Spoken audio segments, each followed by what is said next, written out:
Welcome to Google IAS. जैसे कि आप जानते हैं आपका पेपर अप्रैल के बाद कभी भी हो सकता है। तो ऑलरेडी 8 लेक्चर पॉलिटी के आपको दिए जा चुके हैं। आज 9th लेक्चर की हम चर्चा करेंगे, जहां हम बात करेंगे प्रेम्बल के बारे में। तो आइए शुरू करते हैं।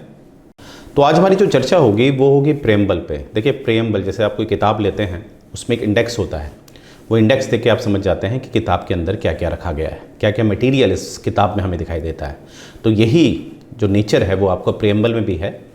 अगर आपको आपके संविधान को समझना है तो आप उसके प्रेम्बल को अगर देखेंगे तो हमारे संविधान में जो जो बातें हैं, जो जो इसका उद्देश्य है संविधान का, जो जो इसमें सिद्धांत इस्तेमाल किए गए हैं, जो भी नियम है वो आप एक प्रेम्बल को देखते हुए अपना सकते हैं। प्रेम्बल को देखकर आप समझ सकते हैं, राइट। तो यहाँ पर आप देख रहे होंगे हम एक प्रेम्बल पर चर्चा करेंगे। अब देखिए यहाँ पर आपको समझने वाली बात है, जैसे हमारा प्रस्तावना, यहाँ पर एक शब्द लिखा हुआ है प्रेम्बल के लिए। एक सेकेंड, प्रेम्बल के लिए हमने जो शब्द का इस्तेमाल किया हिंदी में वो है प्रस्तावना, पर इससे हम ज़्यादा उद्देशिका, जो औपचारिक रूप है इसे उद्देशिका कहते हैं, ठीक है। जैसे अगर मैं आपको बताऊं, जब संविधान सभा की प्रथम बैठक थी 9 दिसंबर 1946 को, और 11 तारीख को हमारे राजेंद्र प्रसाद जी निर्वाचित हुए थे स्थायी अध्यक्ष के रूप में, वैसे ही 13 दिसंबर को जो हमारे पहले प्रधानमंत्री जी बने जवाहरलाल नेहरू जी द्वारा ऑब्जेक्टिव रेजोल्यूशन लाया गया, तो उसको हिंदी में प्रस्तावना कहते हैं। और यही ऑब्जेक्टिव रेजोल्यूशन आगे चलकर प्रेम्बल बना, जिसे हम कहेंगे प्रस्तावना ने आगे चलकर किसका रूप लिया, उद्देशिका का। तो ये बात आपने याद रखनी है।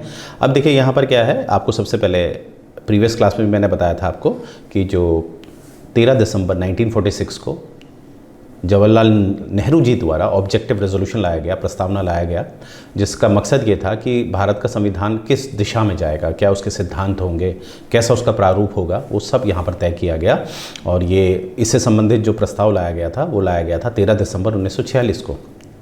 अब देखिए ये प्रस्ताव से सभी लोग कहीं ना कहीं सहमत थे, परंतु इसमें इतना समय क्यों लगा। 13 दिसंबर और जो ये पास हुआ, ये 22 जनवरी 1947 को पास हुआ, यानी कि 40 दिन से ज़्यादा इसमें क्यों लगे, क्योंकि इसमें गांधी जी के कहने से मुस्लिम लीग का इंतज़ार किया गया, जिससे कि वो लोग आ जाएं और मिल के काम करें, परंतु वो आए नहीं। तो अंततः इसको 22 जनवरी को पास किया गया। तो ये जो टाइम क्यों लगा, ये टाइम इसलिए लगा क्योंकि वेट किया गया मुस्लिम लीग का, राइट। आगे देखते हैं हमें क्या मिलता है। देखिए आगे जो हमें मिलता है, नेक्स्ट हमें जो समझना है वो है कि यहाँ पर संविधान में हमारे क्या है, ये है आपका एक संविधान, ओरिजिनल, माफ़ कीजिएगा, ओरिजिनल प्रेम्बल है ये आपका, जिसे हम उद्देशिका कहते हैं, ये आपके संविधान की उद्देशिका है। तो यहाँ पर हमें क्या समझना है कि यहाँ पर 3 बातें हमें बताई जाती हैं। एक नेचर, विशेषता, दूसरा ऑब्जेक्टिव, उद्देश्य, और तीसरा सोर्स ऑफ पावर, शक्ति का स्रोत। तो यहाँ पर देखिए ऊपर जो आपको दिखाई दे रहा है, ये हमारे संविधान का एक विशेषता है, नेचर है। कैसा है हमारा संविधान, सोवरन है, सोशलिस्ट है, सेक्युलर है, डेमोक्रेटिक है, रिपब्लिक है, ये है नेचर। तो ये सेक्शन क्या है, हमारे संविधान की विशेषता है, ये नेचर है ये। और नीचे वाला जो है हमारा, ये हमारा उद्देश्य है, ऑब्जेक्टिव है ये। न्याय तीनों डायमेंशन में रखा जाएगा, चाहे वो सामाजिक है, चाहे वो आर्थिक है, चाहे वो राजनीतिक है। न्याय तीनों आयामों में काम करेगा। लिबर्टी, विचारों की लिबर्टी होगी, एक्सप्रेशन, अभिव्यक्ति की आपको लिबर्टी होगी, है ना, भरोसे, फेथ, बिलीफ की अभिव्यक्ति होगी, वर्शिप की, ठीक है। इक्वलिटी में आप देखें तो यहाँ पर से आपने देखना है जस्टिस, लिबर्टी, इक्वलिटी और फ्रेटर्निटी जो है ये हमारा ऑब्जेक्टिव है, उद्देश्य है। और नीचे जो है यहाँ पर आपको सोर्स बताया गया है कि असल में रियल सोवरेनिटी कहाँ स्थित है, असल संप्रभुता किसके पास है, वो है आपके, यहाँ पर एक शब्द का इस्तेमाल है कि in our constitution assembly this 26 day of November 1949 do hereby adopt and act and give to our self, ये अवर सेल्फ वर्ड आ रहा ना, तो यहाँ से ये पता चलता है कि ये जो ओरिजिनल जो एक रियल सोवरेनिटी है वो हम लोगों के पास है, हम, वी द पीपल, राइट। तो यहाँ पर आपने क्या देखा, जो प्रेम्बल है इसको 3 में आप विभाजित करते हैं, जहाँ पर नेचर की बात की गई है, जहाँ पर ऑब्जेक्टिव की बात की गई है, और जहाँ पर शक्ति के स्रोत की बात की गई है, सोर्स ऑफ पावर की बात की गई है। तो वेरी इंपॉर्टेंट पॉइंट, ठीक है। आगे देखते हैं हम। अब डेफिनेशन देखेंगे। सबसे पहले जैसे मैंने आपको बताया था विशेषताओं में सोवरन सबसे पहले शब्द आ रहा है, तो ऐसे ही हमने पढ़ना है, सोवरन, सोशलिस्ट, सेक्युलर, एक एक चीज़ को हम समझेंगे। बहुत आसान शब्दों में मैं इसको समझाने का प्रयास करूंगा। तो सोवरेनिटी देखिए, पहले तो ये समझ लीजिए कि सोवरेनिटी को समझने के लिए हमें ये समझना पड़ेगा, हन्ना आरेंट, एक हन्ना आरेंट बहुत प्रख्यात फिलोसोफर रही हैं।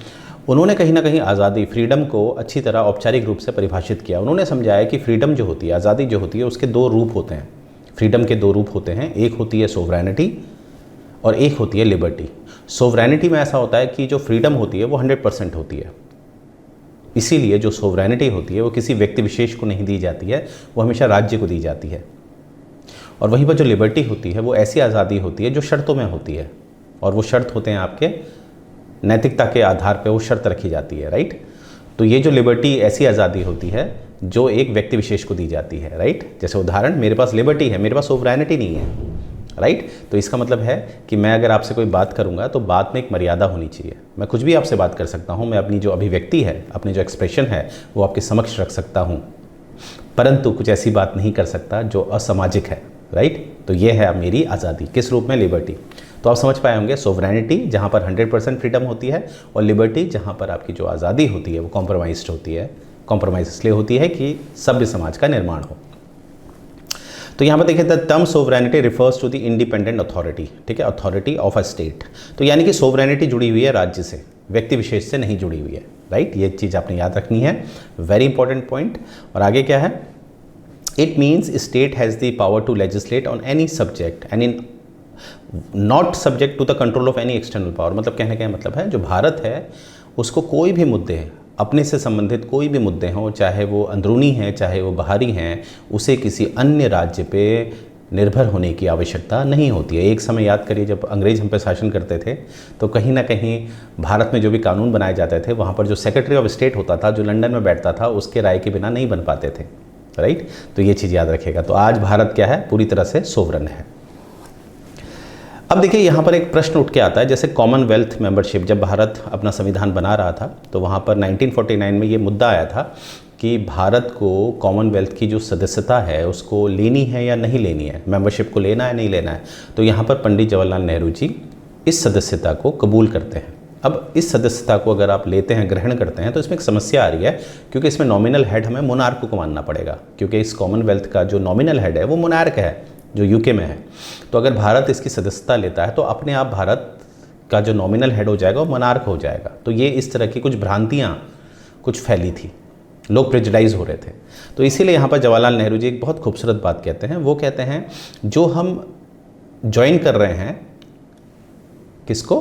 कॉमनवेल्थ को, ये एक एग्रीमेंट के द्वारा कर रहे हैं, और ये एग्रीमेंट आया हुआ है free will say. Free will मतलब हम लोग किसी से, कोई भी हमें प्रेशराइज नहीं कर रहे हैं, हम भारत के लोग अपनी इच्छा से ये एग्रीमेंट में साइन कर रहे हैं, मतलब कॉमनवेल्थ में भाग ले रहे हैं, कॉमनवेल्थ के सदस्य बन रहे हैं। और अगर ये फ्री विल से हमने अगर एग्रीमेंट किया है तो इसी फ्री विल से हम इसको टर्मिनेट भी कर सकते हैं। तो अगर हम यहाँ पर अगर किसी कॉन्ट्रैक्ट में आ रहे हैं, अनुबंध में आ रहे हैं, तो हम उसको कभी भी टर्मिनेट भी कर सकते हैं। तो इसीलिए वो कहते हैं कि हम किसी भी तरह से अपनी संप्रभुता को कॉम्प्रोमाइज़ नहीं कर रहे हैं अगर हम कॉमनवेल्थ को ज्वाइन कर रहे हैं। तो देखिए क्या खूबसूरत बात कही है, राइट। इस तरह की बातें आप अपने जो आपके हाई लेवल के पेपर हैं, जैसे HCS, IS, यहाँ इस तरह के मेरी बातों को आप लिख सकते हैं अपने मेंस में, राइट। अब यहाँ पर एक प्रश्न आता है कि सोवरेनिटी जो होती है उसका संबंध जो है ग्लोबलाइजेशन यानी कि संप्रभुता और वैश्वीकरण में क्या संबंध है? बिल्कुल है। देखिए, जितना आपका ग्लोबलाइजेशन होगा उतना रियलिटी में आपकी सोवरेनिटी जो है कॉम्प्रोमाइज़ हो जाएगी, राइट। क्योंकि देखिए, इसको ऐसे समझिए, जैसे द्वितीय विश्व युद्ध जो हुआ था हमारा, सेकेंड वर्ल्ड वॉर, जो 1939 से 1945 तक चला था, तो अंत में UN की स्थापना की गई थी, संयुक्त राष्ट्र की स्थापना की गई थी। और ये माना गया था कि संयुक्त राष्ट्र जो भी पूरे विश्व के लिए जो भी नियम बनाएगा उसको माना जाएगा। तो इसीलिए कहीं ना कहीं आप देखते होंगे UN के द्वारा कभी भी कोई एक नियम बनाए जाते हैं, हालांकि वो राज्यों पे एकदम बाध्यता नहीं लाते हैं, वो राज्यों में बाध्यता तभी लाते हैं, देशों में बाध्यता तभी लाते हैं जब वो उसमें साइन हो जाता है, वो ट्रीटी में कन्वर्ट हो जाता है। फिर भी हम देखते हैं कि कहीं ना कहीं जब वैश्वीकरण होता है तो वो प्रभावित करता है हमारे देश की कुछ नीतियों को। ये बिल्कुल सत्य है। मैंने बताया ना, UN कुछ भी कहेगा तो हमें कहीं ना कहीं उसे करना चाहिए, क्योंकि वो बात है विश्व की शांति की। जैसे अगर मैं एनवायरनमेंट की बात करूं, पर्यावरण की बात करूं, जो SDG गोल आपने सुने होंगे, 17 हैं ये सस्टेनेबल डेवलपमेंट गोल, तो कहीं ना कहीं एक अंतर्राष्ट्रीय दबाव होता है भारत को कि वो उस SDG को मेंटेन करने के लिए अपने कुछ कानूनों में परिवर्तन करे। तो अब क्वेश्चन है कि अगर देखिए, क्या ये बात सत्य है कि ग्लोबलाइजेशन एक सोवरेनिटी को कहीं ना कहीं कॉम्प्रोमाइज़ करता है? तो देखिए, प्रैक्टिस में तो करता है, ये बिल्कुल करता है। अगर प्रैक्टिकली देखेंगे तो करता है, पर लीगल में देखा जाए, जो लीगल होता है उसमें नहीं करता है। अर्थात कानूनी तौर पे नहीं करता। यानी कि आप यूएन की अगर कोई बात नहीं भी मानते हैं तो लीगली आपको सू नहीं किया जा सकता अनटिल एंड अनलेस आप उसमें साइन नहीं करते हैं, राइट। परंतु ये बात याद रखनी है, प्रैक्टिस में हमें दिखता है कि कहीं ना कहीं कॉम्प्रोमाइज़ होता है, पर ये कॉम्प्रोमाइज़ जो है आप समझिए कि ये कॉम्प्रोमाइज़ गलत नहीं है, ये एक डिस्ट्रक्शन के लिए नहीं है, ये कंस्ट्रक्शन के लिए है, राइट।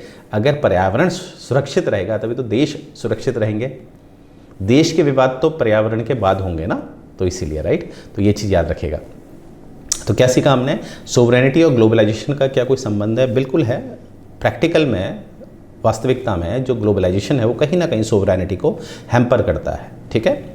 आगे देखते हैं, the government of India continue to ensure a strategic autonomy in international sphere, ठीक है। यानी कि हम कहीं ना कहीं कोशिश करते हैं कि कभी भी हम इस तरह के अनुबंध कॉन्ट्रैक्ट में ना फंसे कि हमारी सोवरेनिटी स्थायी तौर पे कॉम्प्रोमाइज़ हो जाए। तो हर देश क्या करता है कि स्ट्रैटेजिक वे में खेलता है कि उसकी जो सोवरेनिटी है वो अस्थायी तौर पे कॉम्प्रोमाइज़ होनी चाहिए, टेम्परेरी बेस में कॉम्प्रोमाइज़ होनी चाहिए, परमानेंट बेस में कॉम्प्रोमाइज़ नहीं होनी चाहिए। तो ये बात याद रखिएगा। आगे हम देखते हैं, अब सोवरेनिटी आप समझ गए, अब हम बात करेंगे सोशलिस्ट की। देखिए जो ये शब्द है सोशलिस्ट, ये एक हमारे ओरिजिनल कॉन्स्टिट्यूशन में नहीं था। ओरिजिनल कॉन्स्टिट्यूशन से मेरा तात्पर्य है जो संविधान 26 जनवरी 1950 को आया था, उसमें नहीं था। एक्सक्लूसिवली इसको नहीं दिखाया गया था, परंतु ये था।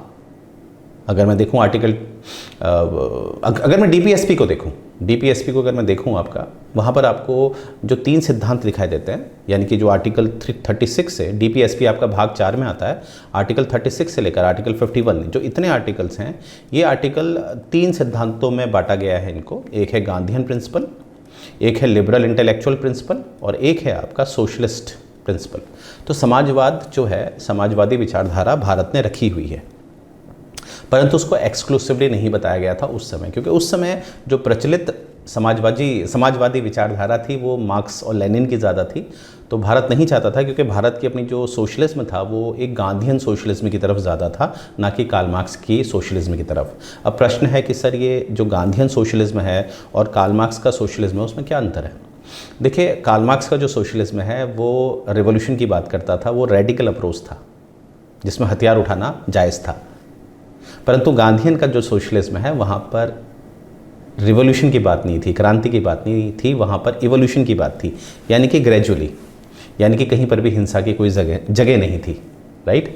तो ये चीज़ याद रखिएगा। इसीलिए हमने जानबूझकर उस समय एक जो शब्द है सोशलिस्ट, उसका एक एक्सक्लूसिवली इस्तेमाल नहीं किया, क्योंकि उसका परिभाषा जो है, उसका जो अर्थ है वो बदल सकता था। क्योंकि किसी भी शब्द का जो अर्थ होता है वो समय पर भी निर्धारित होता है, समय उसको परिवर्तनशील करता है, राइट।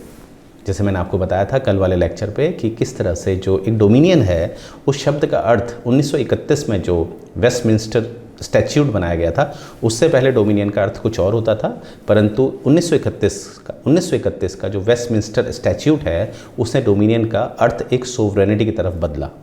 तो इसलिए बहुत ध्यान देना पड़ता है कि कौन सा शब्द किस समय पर इस्तेमाल किया जा रहा है, राइट। परंतु ये बात सत्य है कि लगभग 26 वर्षों के बाद, 1950 में 26 वर्ष जोड़ेंगे तो 1976 में 42वें संशोधन द्वारा सोशलिस्ट शब्द को जोड़ा गया, ठीक है। अब यहाँ पर देखते हैं, मैंने पहले भी बता दिया था आपको, अगर हम डीपीएसपी को देखें तो ऐसा नहीं था। डीपीएसपी में जो हमारे बहुत सारे जो आर्टिकल हैं वो कहीं ना कहीं हमें सोशलिस्ट विचारधारा की तरफ अग्रसित करते हैं, ले जाते हैं, ठीक है। अब आगे देखिएगा, इंडियन सोशलिज्म और स्टेट सोशलिज्म में क्या फ़र्क होता है। मैंने कहा था ना, भारत ने इसलिए सोशलिस्ट अपने आप को नहीं बोला था क्योंकि भारत का अपना वर्जन था, वो इंडियन सोशलिज्म था, पर उस समय स्टेट सोशलिज्म प्रचलित था। स्टेट सोशलिज्म का यहाँ पर मतलब है लेनिन और कार्ल मार्क्स का समाजवाद। तो यहाँ पर जो स्टेट सोशलिज्म क्या होता है, यहाँ पर जो भी मीन्स ऑफ प्रोडक्शन होते हैं वो हमेशा स्टेट के पास होते हैं, उनको नेशनलाइजेशन किया जाता है, उनका राष्ट्रीयकरण किया जाता है। जो भी मीन्स ऑफ प्रोडक्शन होते हैं, जहाँ से भी राज्य को रेवेन्यू जनरेट हो रहा है, वो किसके अंतर्गत आएंगे? राष्ट्र के अंतर्गत आएंगे। और यहाँ पर इसीलिए एबोलिशन ऑफ प्राइवेट प्रॉपर्टी कर दिया जाता है, क्योंकि कार्ल मार्क्स का जो सोशलिज्म है या जो स्टेट सोशलिज्म है वो कहीं ना कहीं काउंटर मानने आया था पूंजीवाद को, इसलिए पूंजीवाद के विरुद्ध बात करेगा। पर वहीं पर इंडियन सोशलिज्म जो है वो एक डेमोक्रेटिक सोशलिज्म है, जो कहीं ना कहीं फेमिनिज्म से प्रभावित हुआ है। फेमिनिज्म का मतलब होता है वही, फेमिनिज्म में आप कहेंगे कि यहाँ पर रिवोल्यूशन की, क्रांति की जगह नहीं होती, यहाँ पर इवोल्यूशन की जगह होती है। और ये जो फेमिनिज्म है, यहाँ पर मिक्स इकोनॉमी को सपोर्ट किया जाता है। अगर मैं एक आर्थिक दृष्टिकोण से देखूँ तो यहाँ पर मिक्स्ड इकोनॉमी को सपोर्ट किया जाता है, राइट। तो इसलिए भारत में आपको क्या दिखता है, मिक्स्ड इकोनॉमी। एलपीजी 1991 से आपको पता है कि भारत में जो भारत की जो आर्थिक नीतियाँ थी उनको बदला गया, एलपीजी को लाया गया, एल से लिबरलाइजेशन, पी से प्राइवेटाइजेशन और जी से ग्लोबलाइजेशन को लाया गया। उसके बाद हमें दिखता है भारत में मिक्स इकोनॉमी का जन्म हुआ।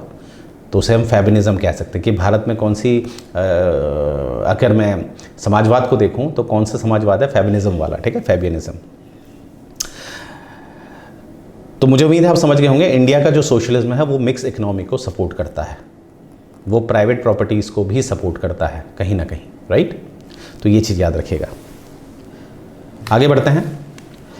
अब सोशलिस्ट जो शब्द है उसमें क्या है, सुप्रीम कोर्ट ने भी इसमें जो समाजवाद, ये जो जोड़ा गया था शब्द, समाजवादी शब्द, यहाँ पर सुप्रीम कोर्ट की क्या व्याख्या है, it principle aim to eliminate inequality, income status and standard of life. यानी कि सुप्रीम कोर्ट ने जब इसको देखा, समाजवादी शब्द जो जोड़ा गया इसका क्या तात्पर्य है, तो सुप्रीम कोर्ट ने भी यहाँ पर बोला, ऑनरेबल सुप्रीम कोर्ट ने, कि यहाँ पर इसको जो लाया गया है, ये लाया गया है, इसका जो मुख्य उद्देश्य होगा वो जो भारत में असमानताएं हैं, खासकर आर्थिक स्तर पे, अमीरी गरीबी जो ये बीच में गैप है बहुत ज़्यादा, उसको कम करने के लिए लाया जा रहा है। यानी कि राज्य क्या करेगा, कहीं ना कहीं हर जगह हस्तक्षेप नहीं करेगा, क्योंकि राज्य जो है वो सभी को नौकरी तो दे नहीं सकता ना, तो इसीलिए प्राइवेट प्लेयर को भी आने दिया जाएगा, जिससे कि लोग, जो लोग सरकारी नौकरी में नहीं है, वो प्राइवेट नौकरी में अपना जीवन यापन कर सकते हैं, राइट।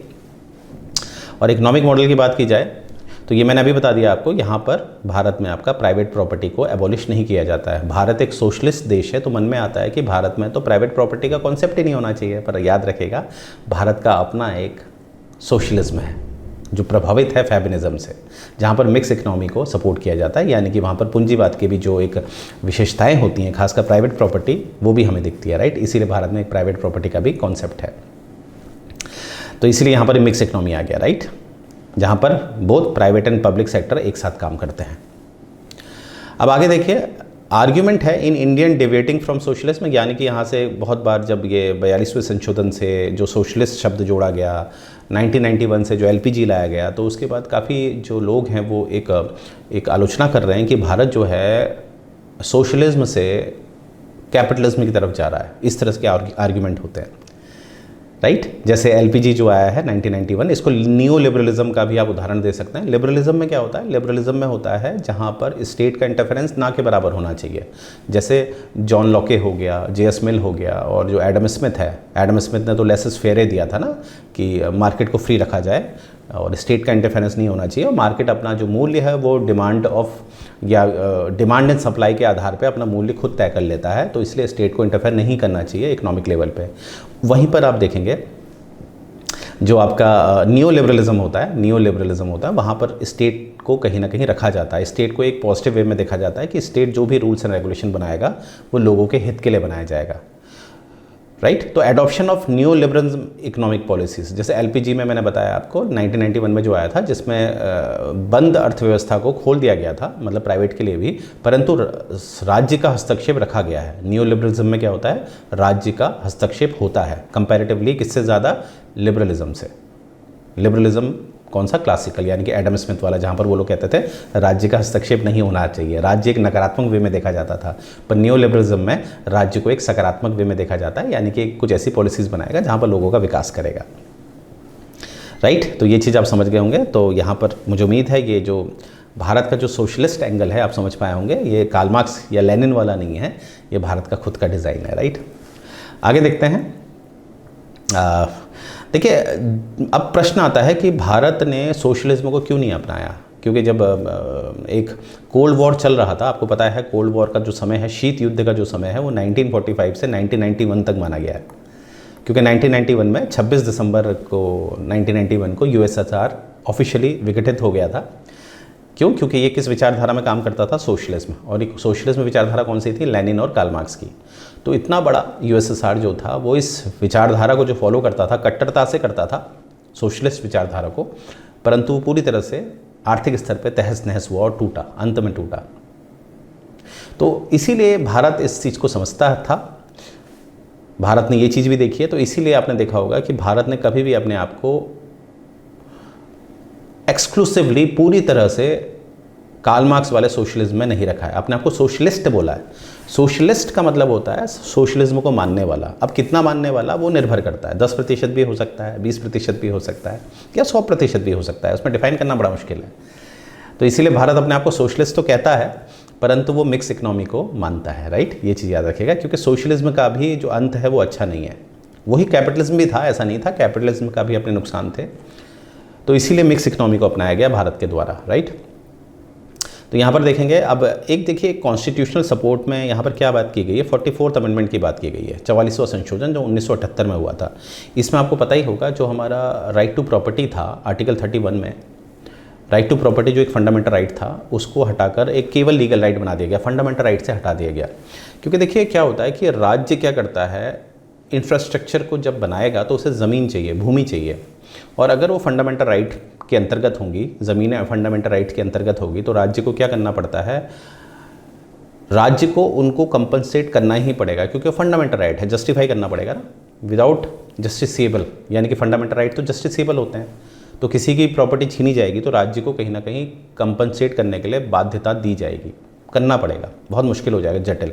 इसीलिए आप देख रहे होंगे स्टेट क्या करता है, ज़मीनों को, जिसके पास अति ज़मीनें हैं उन्हें लेकर किसी और को दे देता है, जिनके पास ज़मीनें नहीं है, तो अमीरी और गरीबी का जो गैप है उसको कम किया जाता है। तो ये सोशलिस्ट यानी कि समाजवाद की तरफ आपको दिख रहा है कि राज्य इंटरफेयर कर रहा है, ज़मीनें छीन कर, अति ज़मीन जिसके पास है उसे छीन कर वो किसी गरीब को बांट रहा है। ये राज्य क्या कर रहा है कि ज़मीनों में हाईवेज़ बना रहा है जिससे लोगों को रोज़गार मिले, बड़ी बड़ी फैक्ट्रीज इस्टेब्लिश हो। तो इसी तरह आपको दिख रहा होगा कि 44th अमेंडमेंट जो है, जो 1978 में किया गया था, जिसके द्वारा जो संपत्ति का अधिकार है, जिसको मौलिक अधिकार से हटाया गया था, उससे क्या पता चल रहा है कि कहीं ना कहीं सोशलिज्म की तरफ आपको ले जा रहा है, कि प्राइवेट प्रॉपर्टी का कॉन्सेप्ट खत्म किया जा रहा है, यानी कि कैपिटलिज्म से दूर और सोशलिज्म की तरफ। तो ऐसा नहीं है कि भारत कैपिटलिज्म की तरफ ही ज़्यादा बढ़ता है, वो सोशलिज्म की तरफ भी बढ़ता है। तो इसलिए मैंने बोला आपको मिक्स इकोनॉमी। आगे देखते हैं, the idea of inclusive growth has been brought back into policy making, यानी कि सभी का विकास। इंक्लूसिव ग्रोथ हुआ नहीं हुआ, एक के पास बहुत ज़मीन है, एक के पास ज़मीन ही नहीं है, तो जिसके पास बहुत ज़मीन है उसे उसकी एक्सेस ज़मीन लेकर गरीबों को बांट देना, तो सभी का ग्रोथ हो रहा नहीं हो रहा। तो 44th अमेंडमेंट जिसने राइट टू प्रॉपर्टी वाली जो मैंने बात बताई आपको, वो कहीं ना कहीं एक इंक्लूसिव ग्रोथ में शामिल किया जा सकता है। आगे देखते हैं, अब आगे शब्द आपका सेक्युलर। तो अभी तक हमने संप्रभुता को समझ लिया, सोवरेनिटी को समझ लिया है, और सोशलिस्ट जो विचारधारा उसको समझ लिया है। अब हम देखेंगे सेक्युलर। देखिए भारत जो है, ये सेक्युलर शब्द ही 42वें संशोधन से जोड़ा गया।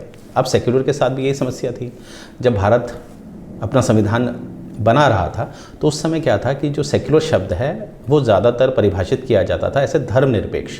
धर्मनिरपेक्ष का मतलब होता है जहाँ पर धर्म अलग काम करेगा और शासन प्रशासन बिल्कुल अलग। अब देखिए ये तो वहाँ चलेगा ना जहाँ पर, जिस देश में मोर देन 90% एक सा धर्म है, क्योंकि विवाद नहीं होगा, 90% धर्म एक सा ही है। जैसे यूरोप में क्रिश्चियनिटी होता है, वहाँ पर अगर विवाद भी होगा तो प्रोलिटेरिएट चर्च या कैथोलिक चर्च के बीच होगा ना, और तो नहीं होगा, प्रोटेस्टेंट चर्च, सॉरी माफ़ कीजिएगा, नॉट प्रोलिटेरिएट, कैथोलिक चर्च या प्रोटेस्टेंट चर्च, पर है तो ईसाई, तो विवाद होने के उतने कम चांसेस हैं क्योंकि कहीं ना कहीं वो जुड़े हुए हैं। पर भारत जैसा देश, भारत में तो हिंदू, मुस्लिम, सिख, ईसाई, और भारत में तो ऐसे कितने धर्म है जो भारत से ही जन्मे हैं, जैसे बुद्धिज़्म हो गया, जैनिज़्म हो गया, तो इतने ज़्यादा धर्म होते हैं। तो ऑब्वियसली धर्मों का मतलब ही होता है विचार, तो अलग अलग विचार जो होते हैं उनके मतभेद होने के पूरे चांसेस होते हैं, कम्युनल राइट्स होने के पूरे चांसेस होते हैं। तो हम लोग धर्मनिरपेक्ष नहीं बन सकते थे, इसीलिए हमने पंथ निरपेक्ष करा अपने आप को, यानी कि भारत में जितने भी पंथ हैं, जितने भी धर्म हैं, आपके पास आज़ादी है, आप किसी भी धर्म को मान सकते हैं, आज़ादी है आपके पास, आर्टिकल 25, आर्टिकल 26, बस शर्त है कि कॉन्साइंस होना चाहिए, मतलब अंतरात्मा से होना चाहिए, कोई जोर जबरदस्ती नहीं, तो आप किसी भी धर्म को अपना सकते हैं। परंतु शासन प्रशासन धर्म से अलग नहीं हो सकता। शासन प्रशासन इसीलिए आपको दिखता होगा कोई भी धार्मिक कार्यक्रम होते हैं तो वहाँ पर पुलिस वालों की ड्यूटी लगा दी जाती है, डीएम साहब खुद वहाँ आते हैं। तो भारत जो है एक पंथ निरपेक्ष है, ना कि धर्मनिरपेक्ष। तो मुझे उम्मीद है आप समझ पाए होंगे ये बात, राइट। तो ये मैंने आपको बता दिया है एक सिंपल वे में, राइट। और भारत क्या है, देखिए यहाँ पर लिखा है हेटेरोजेनियस सोसाइटी है, मतलब यहाँ पर बहुत ज़्यादा डाइवर्सिटीज़ है, विविधतापूर्ण देश है ये।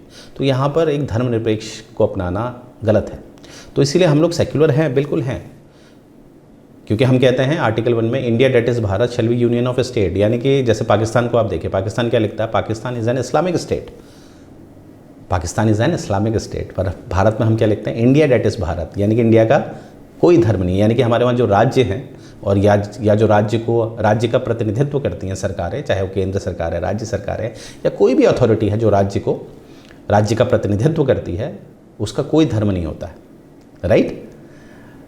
तो राज्य के स्तर पर देखेंगे तो कोई धर्म नहीं है, और अगर लोगों के स्तर में देखेंगे, नागरिकों के स्तर में देखेंगे तो नागरिक के पास आज़ादी है, वो कोई भी धर्म को अपना सकते हैं। तो ये है हमारा सेक्युलर। आगे देखते हैं। तो ये मैंने आपको बता दिया। तो याद रखिएगा, हम लोग सेक्युलर तो हैं परंतु हम धर्मनिरपेक्ष नहीं है, हम लोग पंथ निरपेक्ष हैं। ये बात आपने अच्छी तरह याद रखना है, राइट। अब हम बात करेंगे डेमोक्रेटिक। देखिए, हमारे वहाँ जो डेमोक्रेसी है वो केवल राजनीति, पॉलिटिकल डोमेन तक सीमित नहीं है, वो सोशल के डोमेन में भी आती है। जैसे मुझे एक बात याद आ रही बी आर अम्बेडकर की किताब की। बी आर अम्बेडकर साहब ने एक बात बोली थी कि जो पॉलिटिकल डेमोक्रेसी है, जब तक उसका आधार सोशल डेमोक्रेसी नहीं होगा तो ये पॉलिटिकल डेमोक्रेसी लंबी नहीं चल सकती है। I repeat, B R Ambedkar ने क्या कहा था, जो पॉलिटिकल डेमोक्रेसी है उसका जो बेस है वो हमेशा सोशल डेमोक्रेसी में होना चाहिए, अदरवाइज वो इतना लॉन्ग टर्म नहीं चल पाएगी। तो इस तरह की लाइन आप अपने मीन्स में लिख सकते हैं, ठीक है। इसका क्या मतलब है कि पॉलिटिकल डेमोक्रेसी का मतलब क्या होता है, जहाँ पर एडल्ट सफरेज की बात होती है कि सभी लोगों को वोटिंग का अधिकार दिया जाएगा। जैसे भारत में आप जानते हैं 18 साल का कोई भी व्यक्ति है, चाहे वो किसी भी रेस का है, किसी भी कास्ट का है, किसी भी सेक्स का है, किसी भी रिलीजन का है, उसके साथ कोई भी भेदभाव नहीं किया जाता है। तो ये हो गया आपका पॉलिटिकल डेमोक्रेसी, ठीक है। समानता दिख रही है हमें, क्योंकि डेमोक्रेसी में समानता का बड़ा महत्व होता है। तो ये जो मैंने आपको एग्जाम्पल दिया, किसी भी वर्ग का आदमी चुनाव में भी खड़ा हो सकता है और चुनाव में एज अ वोटर भी वोट डाल सकता है, उसके साथ कोई भी भेदभाव नहीं किया जाएगा।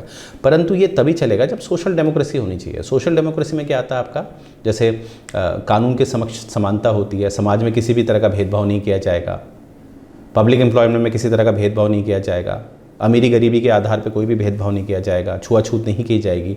तो ये सब आपके सामाजिक लोकतंत्र के सिद्धांत हैं, राइट। तो इसीलिए आप देखेंगे कि इसीलिए हमारे अंबेडकर साहब ने ये बात बोली थी कि राजनीतिक लोकतंत्र का आधार क्या होना चाहिए, सामाजिक लोकतंत्र, तभी ये राजनीतिक लोकतंत्र लंबा चल सकता है, राइट। तो ये बात आप याद रखिएगा, राइट। आगे देखते हैं। अब रिपब्लिक की बात करते हैं। रिपब्लिक, भारत जो है वो रिपब्लिक है, वो एक गणराज्य है। गणराज्य का क्या मतलब होता है, देखिए रिपब्लिक को समझने के लिए आप इसे मोनार्क से टैली कर सकते हैं। मोनार्क क्या है, क्योंकि मोनार्क में भी लोकतंत्र है। जैसे यूके में आप देख लीजिए, यूके में डेमोक्रेसी भी है, मोनार्की भी है। परंतु ये बात याद रखिएगा, जब भी मोनार्की और डेमोक्रेसी अगर आपको एक साथ दिखती है तो वहाँ पर ये जो मोनार्की होती है नॉमिनल हो जाती है। नॉमिनल मतलब नाम मात्र हो जाती है, रियल शक्ति तो आपके लोकतंत्र यानी कि पार्लियामेंट के पास होती है। इसलिए यूके का एग्जाम्पल आप रख सकते हैं। अब समझने वाली बात है कि मोनार्की में क्या होता है कि मोनार्की में आपका एक तरह से राजवंश चलता है, यानी कि राजा का बेटा ही राजा गद्दी पे बैठेगा या क्वीन बैठेगी, यानी कि एक जो कुलीन वर्ग होता है किसी समाज का, वही क्या है, गद्दी पे बैठता है राजा की, मोनार्की की। परंतु भारत ने इसको नहीं लिया, क्योंकि मैंने बताया ना भारत में बहुत ज़्यादा डाइवर्सिटी थी।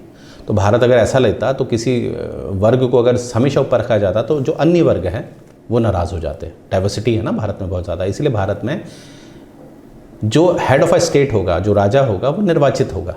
मोनार्क में क्या है, वो मनोनीत होता है, नॉमिनेटेड होता है। पर इसी को अगर नॉमिनेशन को आप इलेक्टेड कर दोगे तो वो क्या बन जाएगा, रिपब्लिक। तो भारत ने क्या बनाया अपने आप को, रिपब्लिक। कब बनाया, 26 जनवरी 1950, औपचारिक रूप से 26 जनवरी 1950। जैसे यहाँ पर 1949 लिखा है तो आप इसको करेक्ट कर लीजिएगा। भारत ऑफिशियली रिपब्लिक कब बना, 26 जनवरी 1950, औपचारिक रूप से। ये बात आपने याद रखनी, वेरी इंपॉर्टेंट पॉइंट। अब हम बात करेंगे लिबर्टी की। देखो लिबर्टी मैंने आपको बता ही दिया था, हन्ना आरेंट वाली बात याद रखिएगा कि फ्रीडम को उन्होंने 2 रूप दिए थे, सोवरेनिटी और लिबर्टी। लिबर्टी हमेशा क्या होती है, कॉम्प्रोमाइज्ड होती है, क्योंकि होनी भी चाहिए। सभ्य समाज की नींव हमेशा सीमा में ही होती है, रेगुलेशंस होनी चाहिए, राइट, लिमिटेशन होना चाहिए। तो लिबर्टी मीन्स क्या होता है, लिबर्टी मीन्स होता है एब्सेंस ऑफ रिस्ट्रेंट, यानी कि जहाँ पर आपको रोका नहीं जाता है वो आपकी लिबर्टी होती है, राइट। और मैंने आपको बता भी दिया कि यहाँ पर क्या लिखा है, रीजनेबल रेस्ट्रिक्शंस होते हैं, ठीक है। जैसे article 19 clause 1 sub clause A में आपके पास right to speech and expression होता है, right to speech and expression, अभिव्यक्ति करने का अधिकार होता है। पर इसी का अपवाद आपको, इसी का एक्सेप्शन आपको आर्टिकल 19 क्लॉज 2 में दिखाई देता है, राइट। तो इसीलिए क्या होता है कि लिबर्टी जो होती है वो एक हमेशा क्या होनी चाहिए, रीजनेबल रेस्ट्रिक्शन के साथ होनी चाहिए, ठीक है। तो भारत में देख लीजिए लिबर्टी आपको क्या मिलती है, liberty of thought, expression, belief, faith, worship, ये सब आपको कहीं ना कहीं कहाँ रखे गए हैं, फंडामेंटल राइट में। देखिए एक्सप्रेशन की कहाँ मिलती है, आर्टिकल 19 में। बिलीफ और फेथ कहाँ मिलता है आपको, आर्टिकल 25 और 26 में। वर्शिप भी इसी में आ गया आपका, तो ये सब आपके फंडामेंटल राइट्स दिए गए हैं। साधारण राइट्स और फंडामेंटल राइट्स में क्या डिफरेंस होता है? प्राथमिकता हमेशा फंडामेंटल राइट्स को मिलती है, और फंडामेंटल राइट्स को तो आपके राज्य भी नहीं छीन सकता। अगर राज्य छीनने का प्रयास करेगा तो उसे जस्टिफाई करना पड़ेगा, और लोगों के पास अधिकार होता है कि अगर आपके फंडामेंटल राइट्स छीने जा रहे हैं तो आप सीधे ऑनरेबल सुप्रीम कोर्ट तक जा सकते हैं, राइट। तो ये चीज़ याद रखिएगा। और ये जो आपका है जो लिबर्टी, इक्वालिटी, फ्रेटर्निटी, ये जो सिद्धांत आए थे हमारे 3 मुख्यतः, जैसे भारत के जो प्रेम्बल है उसमें भी आपको दिखेंगे 3 सिद्धांत, लिबर्टी, इक्वालिटी, फ्रेटर्निटी, लेफ कहते हैं इसे। ये जो उद्देश्य में मैंने रखा था प्रेम्बल में, जो एक ऊपर तो विशेषताएं होती हैं, उसके नीचे होता है उद्देश्य, ऑब्जेक्टिव, वहाँ पर मैंने आपको दिखाया था लिबर्टी, इक्वालिटी, फ्रेटर्निटी, ठीक है। तो ये जो 3 सिद्धांत हैं ये लिए गए हैं फ्रेंच रिवोल्यूशन। फ्रेंच रिवोल्यूशन हुआ था आपका 1789 से 99। फिर यहाँ पर कहीं ना कहीं आपको पता ही है नेपोलियन बोनापार्ट का नाम आया था, ठीक है। तो फ्रेंच रिवोल्यूशन हमारा यहाँ होता, तो यहाँ से ये आया था आपका लेफ, लिबर्टी, इक्वलिटी, फ्रेटर्निटी, जो भारत ने लिया है, राइट। ओके, अब हम बात करेंगे इक्वालिटी की। देखो इक्वालिटी का मतलब क्या होता है कि किसी भी वर्ग को एक स्पेशल प्रिविलेजेस नहीं दिया जाएगा, सभी को समान देखा जाएगा। जैसे आर्टिकल 14 देख लीजिए, कानून के समक्ष हर कोई समान होगा। ऐसा नहीं कि कोई प्रेसिडेंट है, ये प्रेसिडेंट का बेटा है, प्रधानमंत्री का बेटा है और कोई गरीब का बेटा है, तो प्रधानमंत्री के बेटे के लिए कानून अलग होंगे और गरीब के बेटे के लिए कानून अलग होंगे, ऐसा नहीं है। कानून के समक्ष हर कोई समान है, ठीक है। तो ये आप देख रहे होंगे 14, 15, 16, 17, 18, ये जो हमारे मौलिक अधिकार हैं ये सारे के सारे समानता की बात करते हैं। 14 हमारे कानून के समक्ष की बात करता है, 15 हमारे समाज में करता है, ठीक है। 16 भी है, 16 हमारे पब्लिक एम्प्लॉयमेंट में करता है। 17 तो जो कहता है जो दलित वर्ग है, जो छुआछूत वाला, जो जिन्होंने झेला काफ़ी, उस तरह को प्रतिबंध करता है। और जो आर्टिकल 18 है वो हमें टाइटल जो है, जो राजा रजवाड़े होते थे, आपने आगे राजा का टाइटल लगाते थे, वो नहीं लगा सकते, ठीक है। जो 17 जो टारगेट करता है वो गरीबों को करता है, जो बहुत निचले वर्ग में रह गए थे छुआछूत के कारण, तो उनके साथ कोई भी छुआछूत नहीं करेगा। और आर्टिकल 18 जो टॉप लेवल के थे, राजा महाराजा, जो राजा की उपाधि करके वो समाज में अपना वर्चस्व कायम करते थे, वो नहीं करेंगे। तो आप समझ रहे होंगे 17 और 18 क्या करता है, मिल के काम करता है, राइट, समानता लाता है। तो ये है समानता की विशेषता, ठीक है। और यहाँ पर देखिए आर्टिकल 3 to 5, 3 to 6 को डाला जा रहा है, तो यहाँ पर ये राजनीतिक समानता है। जब इलेक्टोरल रोल्स बनाए जाते हैं तो किसी भी तरह का भेदभाव नहीं किया जाता है, राइट। जब एडल्ट सफरेज भी होता है तो केवल एक आयु को रखा जाता है, अन्यथा किसी तरह का भेदभाव नहीं होता है। तो ये हो गया आपका सिविक इक्वालिटी, जिसे आप सोशल इक्वालिटी भी कह सकते हैं। ये हो गया आपका पॉलिटिकल इक्वालिटी, और नीचे वाला है आपका इकोनॉमिक इक्वालिटी। जैसे डीपीएसपी, जो राज्य के नीति निर्देशक तत्व हैं, जो भाग 4 में आते हैं, वहाँ पर देखिए आर्टिकल 39 को देखेंगे तो यहाँ पर सभी को एक जीविका देने का प्रयास किया करेगा राज्य, सभी को, और किसी भी तरह का भेदभाव नहीं करेगा, और उसी काम के अनुसार उनको उस हिसाब से वेतन दिया जाएगा, वेजेस दी जाएंगी। जैसे मनरेगा का नाम आपने सुना होगा, 2005 में आया था मनरेगा, जिसमें महात्मा गांधी शब्द जोड़ा गया था 2009 में, राइट। और वर्तमान में आपको पता है मनरेगा को हटाने की बात हो रही है, आप देखिएगा उसमें। और 16 देख लीजिए, पब्लिक एम्प्लॉयमेंट में भी किसी तरह का भेदभाव नहीं होगा। तो आप देख रहे होंगे किस तरह से एक सिविक इक्वालिटी, पॉलिटिकल इक्वालिटी और इकोनॉमिक इक्वालिटी, यानी कि इक्वालिटी भी अपने तीन डायमेंशन में काम कर रहा है। सामाजिक स्तर पे काम कर रहा है, आर्थिक स्तर पे काम कर रहा है और राजनीतिक स्तर पे काम कर रहा है। तो हमारे वहाँ आप देख रहे होंगे भारत में जो समानता है, इक्वालिटी, वो कितनी खूबसूरत है, राइट। आगे देखते हैं, नेक्स्ट है आपका फ्रेटर्निटी। देखिए फ्रेटर्निटी का मतलब होता है भाईचारा। भाईचारा तभी होगा जब कॉमननेस होगा। इसीलिए आपने देखा होगा जैसे सिटीजनशिप हम एक देते हैं, एक राष्ट्रगान रखते हैं, एक राष्ट्रगीत रखते हैं। जैसे अगर आपको याद हो, हमारे मुख्य न्यायाधीश रह चुके हैं दीपक मिश्रा साहब, तो उन्होंने कहा था कि जब भी पीवीआर में कोई मूवी शुरू होगी तो पहले एक राष्ट्रगान बजना चाहिए। अब राष्ट्रगान जब बजता है तो उस पीवीआर में हिंदू, मुस्लिम, सिख, ईसाई सब आए रहते हैं, तो सब एक साथ खड़े होते हैं। तो उससे क्या होता है, एक ब्रदरहुड की भावना आती है, ठीक है। तो यही फ्रेटर्निटी का सबसे बड़ा वर्च्यू होता है, सेंस ऑफ ब्रदरहुड लाना, राइट। तो यहाँ पर क्या है, सिंगल सिटीजनशिप्स होती है, फंडामेंटल ड्यूटीज़। जब आप फंडामेंटल ड्यूटीज़ देखेंगे जो 42वें संशोधन से जोड़ी गई थी, 42nd अमेंडमेंट 1976 में जोड़े गए थे 10, और एक जो एक्स्ट्रा जोड़ी गई थी वो 86 अमेंडमेंट से जोड़ी गई थी जो 2002 में हुआ था। तो आपको पता है आपका फंडामेंटल ड्यूटीज़ को 51A में जोड़ा गया है। तो वहाँ पर भी अब ऐसा नहीं है कि भैया ये फंडामेंटल ड्यूटी हिंदू करेंगे, ये फंडामेंटल ड्यूटी मुस्लिम करेंगे, वो सभी के लिए समान है। तो सभी के लिए एक ही फंडामेंटल ड्यूटी है। तो वो भी क्या करता है, वो ड्यूटी जब कॉमन हो जाती है तो ब्रदरहुड लेके आती है, राइट। तो ये बात याद रखेगा। अब यहाँ पर देखिए जो हमारे के मुंशी साहब हैं, जो एक संविधान सभा के सदस्य रह चुके हैं, वो कहते हैं कि constitution recognises that the personality of every individual is sacred. यानी कि यहाँ पर क्या देखा जाएगा कि जितने भी व्यक्ति हैं, सभी व्यक्ति जो हैं, उनका जो एक पर्सनैलिटी होता है, पर्सनैलिटी का मतलब यहाँ पर होता है उनका आचरण, उनके मॉरल वैल्यूज़, उनकी लाइफ, ये सब जो है सबकी क्या है, पवित्र है। तो सब बराबर हैं। पवित्र मतलब सब पवित्र हैं, सब बराबर हैं, ठीक है, ये बात कौन कहते हैं? K M Munshi, right. The unity and integrity of, अब ये चीज़ खत्म हो गई, ठीक है, ये जो फ्रेटर्निटी वाली बात है। अब एक वर्ड आ गया आपका इंटेग्रिटी, क्योंकि मैंने बताया 42वें संशोधन से 3 शब्द जोड़ा गया था। एक जोड़ा गया था सेक्युलर, पंथनिरपेक्ष, एक जोड़ा गया था सोशलिस्ट, समाजवादी, और तीसरा था आपका अखंडता यानी कि इंटेग्रिटी। पहले केवल यूनिटी था, अब इंटेग्रिटी को भी जोड़ा गया है, the unity and integrity of the nation, ठीक है। अब इंटेग्रिटी का मतलब क्या होता है? देखिए, इंटेग्रिटी का मतलब होता है कि भारत एक अखंड देश है, यानी कि खंडित नहीं हो सकता। यानी कि जो हमारी, क्योंकि हम भारत में हमारी 2 सरकारें काम करती हैं, केंद्र स्तर पे केंद्र सरकार और राज्य स्तर पे राज्य सरकारें। अब राज्य सरकार कभी भी कोई ऐसा प्रयास नहीं करेगी कि वो देश को खंडित करने का प्रयास नहीं करेगी। जैसे आपको पता है, जैसे मैं हैदराबाद को देखूँ, वहाँ पर मुस्लिम बहुमत है। जैसे मैं बंगाल को देखूँ तो बंगाल में हिंदू मुस्लिम बराबर दिखते हैं। जैसे मैं यूपी में देखूँ, यूपी में ज़्यादा हिंदू हैं। तो कभी ऐसा भी हो सकता है कि ज़्यादा, क्योंकि लोकतंत्र की सबसे बड़ी कमी होती है कि यहाँ पर बहुमत के पास ही पावर आती है, तो धर्म के आधार पे भी वोटिंग होती है। तो यूपी में कल ऐसा ना हो जाए कि मुस्लिम जो हैं उनको नुकसान पहुंचाया जाए, या हैदराबाद में ऐसा ना हो कि हिंदूज़ को नुकसान पहुंचाया जाए, और वहाँ की जो राज्य सरकारें हैं वो ये कोशिश ना करें कि टुकड़े करने की कोशिश ना करें। तो इसलिए साफ कहा गया है कि भारत हमेशा एक अखंड राज्य बना रहेगा।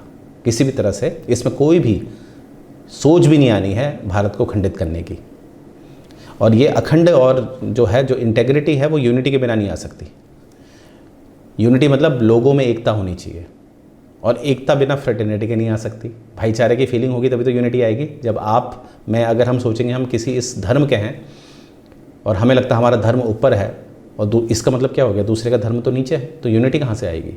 और यूनिटी नहीं आएगी, राइट, क्योंकि पहले तो भाईचारा तो आएगा ही नहीं। अगर आप ये दिखाओगे कि मेरा धर्म ऊपर है, तेरा धर्म नीचे है, तो भाईचारा नहीं आएगा। भाईचारा नहीं आएगा तो यूनिटी कहाँ से आएगी? और यूनिटी नहीं आएगी तो ऑब्वियसली हमारा देश खंडित हो सकता है, तो अखंडता नहीं आएगी। तो इसलिए आपने देखा होगा कि अखंड शब्द को जोड़ा गया हमारे प्रियम्बल में। अब देखिए यहाँ पर क्या है, एक बी आर अम्बेडकर की बड़ी प्यारी सी बात है। जैसे मैंने अभी बताया आपको, लेफ्ट जो हमने रशियन, माफ़ करिएगा, फ्रेंच रिवॉल्यूशन से लिया है ये सिद्धांत। तो बी आर अम्बेडकर इसमें कहते हैं ये ट्रिनिटी है एक, यानी कि कभी भी कोई समाज की, खासकर लोकतांत्रिक समाज की हम कल्पना नहीं कर सकते जहाँ पर हम लिबर्टी तो दे रहे हैं, फ्रेटर्निटी दे रहे हैं, पर इक्वालिटी नहीं दे रहे हैं, तो उसका कोई फ़ायदा नहीं है, वो कोई लोकतंत्र नहीं है, ठीक है। या हम इक्वालिटी दे रहे हैं, फ्रेटर्निटी दे रहे हैं, पर लिबर्टी नहीं दे रहे, तो उसका भी कोई इस्तेमाल नहीं है। तो इन तीनों का आपसी संबंध होता है, इन तीनों का आपसी संबंध होता है। एक मैं उदाहरण से आपको समझा देता हूँ, ये आसान हो जाएगा। जैसे हम एक एग्जाम्पल लेते हैं कि यहाँ पर क्या हो रहा है कि लिबर्टी दी जा रही है, टेक एन एग्जाम्पल, एक स्वतंत्रता दी जा रही है, और फ्रेटर्निटी, बंधुता दी जा रही है, पर समानता नहीं दी जा रही है। अब मनरेगा की स्कीम ले लेते हैं। मनरेगा में क्या है कि आपके पास आज़ादी है, आप अपना, है ना, हर किसी के पास आज़ादी है कि आप अपना काम, जो आपके मन है वो काम आप कर सकते हैं।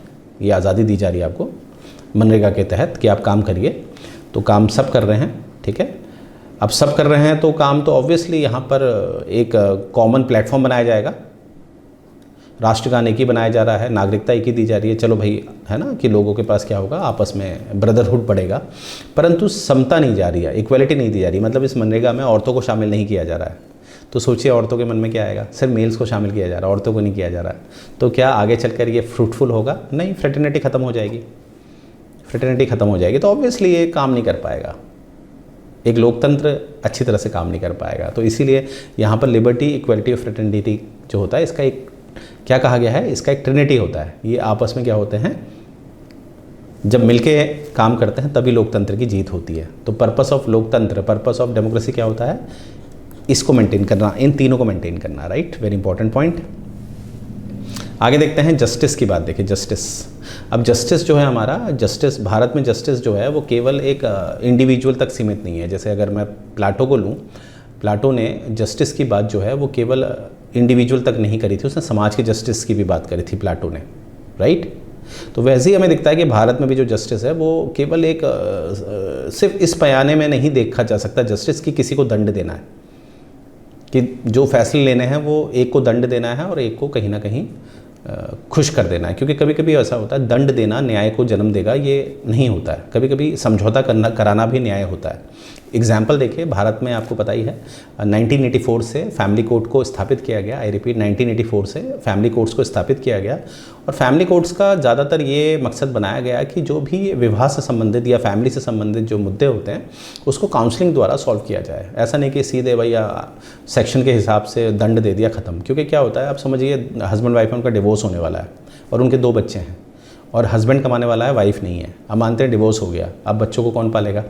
तो इसीलिए हमेशा दंड देना ही सॉल्यूशन नहीं होता न्याय के लिए, कभी कभी समझौता कराना भी न्याय का एक सिद्धांत होता है। तो वही चीज़ है हमारे वहाँ, जो जस्टिस होता है वो केवल एक ही पैमाने में काम नहीं करता है, वो अलग अलग। तो यहाँ पर सोशल जस्टिस का ध्यान दिया जाता है, ठीक है, यानी कि किसी भी नागरिक के साथ कोई भी भेदभाव नहीं किया जाएगा। जैसे आर्टिकल 15 है, religion, race, caste, sex, place of birth.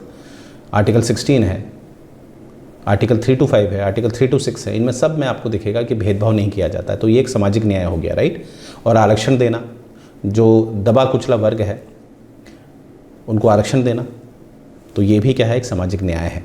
Economic justice देख लीजिए कि जैसे कि आपको मैंने बताया था कि आर्टिकल 16 जो है, जहाँ पर आपको मेरिट बेस्ड मिलता है कि आप अपने आप को प्रूफ करिए और आपका सिलेक्शन हो जाएगा, मेरिट बेस। ऐसा नहीं है कि तुम राजा के बच्चे हो, राजा रजवाड़े के बच्चे हैं तो तुम्ही को नौकरी मिलेगी, ऐसा नहीं होगा, राइट। तो ये चीज़ हो गया इकोनॉमिक जस्टिस, राइट। और कहीं ना कहीं पॉलिटिकल जस्टिस आप देख लीजिए। इकोनॉमिक जस्टिस में आपका वो भी आ सकता है, जैसे आप प्रोग्रेसिव टैक्स कहते हैं, जो अमीर ज़्यादा है, जो ज़्यादा कमा रहा है उसको ज़्यादा टैक्स देना है, जो बहुत कम कमा रहा है वो टैक्स नहीं दे रहा है। तो ये भी तो एक इकोनॉमिक जस्टिस हो गया। और पॉलिटिकल जस्टिस में आपको पता है कि हम सभी को क्या मिलता है, इक्वल वोट का अधिकार मिलता है। मतलब भारत में क्या होता है, हर आदमी का एक वोट का एक ही वैल्यू होता है, चाहे वो राष्ट्रपति का वोट हो, चाहे वो हमारा वोट हो, स्टूडेंट का वोट हो, तो उसका वैल्यू तो एक ही है ना। तो आप देख रहे होंगे जस्टिस हमारा सोशल लेवल में भी काम करता है, इकोनॉमिक लेवल पे भी और पॉलिटिकल लेवल में भी। और ये जो हमने जस्टिस का जो 3 पैमाने दिख रहे हैं आपको, सोशल, इकोनॉमिक, पॉलिटिकल, ये हमने रशियन रिवोल्यूशन से लिया है, रशियन रिवोल्यूशन। तो LEF हमने कहाँ से किया, लिबर्टी, इक्वलिटी, फ्रेटर्निटी। ये जो मुख्यतः 3 सिद्धांत हमने लिए हैं, ये फ्रेंच रिवोल्यूशन से लिए हैं। और हमारा जो जस्टिस है, जो 3 जगह काम करता है, वो हमने कहाँ से लिया है, रशियन रिवोल्यूशन से। अब देखिए स्टेटस ऑफ प्रिएम्बल, ठीक है। देखिए स्टेटस ऑफ प्रिएम्बल का मतलब क्या है। यहाँ पर एक मुद्दा उठ गया था कि प्रिएम्बल जो है, क्या वो भारत के संविधान का अंग है, पार्ट है या नहीं। तो अगर मैं ध्यान से देखूं, अगर मैं आपको बेरुबरी केस में ले जाऊं, बेरुबरी केस 1960 का, तो वहाँ पर ये ऑनरेबल सुप्रीम कोर्ट ने साफ कह दिया था कि जो प्रिएम्बल है वो भारत के संविधान का भाग नहीं है, it's not a part of the constitution under Berubari case 1960। पर वहीं पर मैं अगर आपको ले जाऊँ केशवानंद भारती केस 1973, अभी तक का ऐतिहासिक केस है ये, क्योंकि सबसे बड़ी बेंच 13 जजेस की बेंच इसमें बैठी थी, केशवानंद भारती केस 1973 का, जिसका वर्डिक्ट 24 अप्रैल 1973 को आया था। तो 24 अप्रैल 1973 में जब इसका वर्डिक्ट आया था, तो इसमें साफ कहा गया था कि जो प्रिएम्बल है वो एक इनसेपरेबल पार्ट है हमारे संविधान का, इनसेपरेबल पार्ट। 1973 में प्रिएम्बल को संविधान का एक अभिन्न अंग बना दिया। इसीलिए आपको दिखता है ना, 1973 में ये जजमेंट आया था, वर्डिक्ट आया था 1973 में। इसीलिए आपको दिखता है 3 वर्ष बाद 42वें संशोधन के द्वारा, क्योंकि संशोधन संविधान में आर्टिकल 368 के द्वारा होता है। अगर प्रिएम्बल अब संविधान का अभिन्न अंग है, प्रिएम्बल एक पार्ट है संविधान का, तो प्रिएम्बल में भी हम संशोधन कर सकते हैं। इसीलिए 42वें संशोधन से 3 शब्द जोड़े गए, सोशलिस्ट, इंटेग्रिटी और सेक्युलर। अब आप समझ पाए होंगे। तो इस तरह से ट्रेडिशनल व्यू में हमें दिखता है कि preamble is not the part of the constitution, पर एक मॉडर्न व्यू में हमें दिखता है preamble is a part of the constitution subject to amendment, यानी कि अमेंडमेंट किया जा सकता है, राइट। तो मुझे उम्मीद है आपको लेक्चर पसंद आया होगा, और बहुत डेप्थ है, और कोशिश कर रहा हूँ कि एक सिंपल वे में आपको समझाऊँ। आपका पेपर कभी भी बहुत जल्द नज़दीक, अप्रैल के बाद कभी भी हो सकता है। तो आपने क्या करना है, चैनल को देखते रहना है, और ये जो हमारा टेलीग्राम चैनल है जो आप देख रहे होंगे यहाँ पर डेडिकेटेड, इसको सब्सक्राइब कर लेना है और अपनी तैयारी को बेहतर बनाना है। और ये जो भी आपकी क्वेरीज़ हैं तो आप हमें व्हाट्सएप भी कर सकते हैं, हमारा व्हाट्सएप चैनल है, राइट। तो यहीं से मैं एंड करने जा